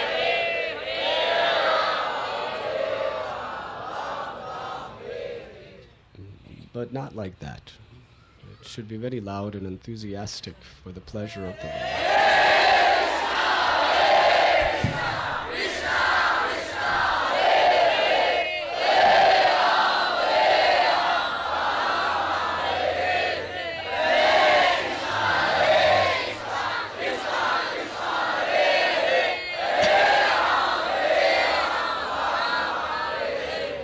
If we keep these pure motives within us, there's no need to go to materialistic counselors or psychiatrists or psychologists or politicians to solve our problems. If we just actually keep the instructions of Guru and Krishna between us purely, then the purpose of our lives and the relationships that grow between us will become so genuinely satisfying that rather than searching elsewhere, we will just be so aggressively compassionate to give this gift to others and broadcast loudly that there is only one cure to the medicine, or one medicine to cure the ills of this world. And that is associating with devotees in this way and chanting Harinam. Hare Krishna, Hare Krishna, Krishna Krishna, Hare Hare, Hare Ram, Ram Ram, Hare Hare. Thank you very much.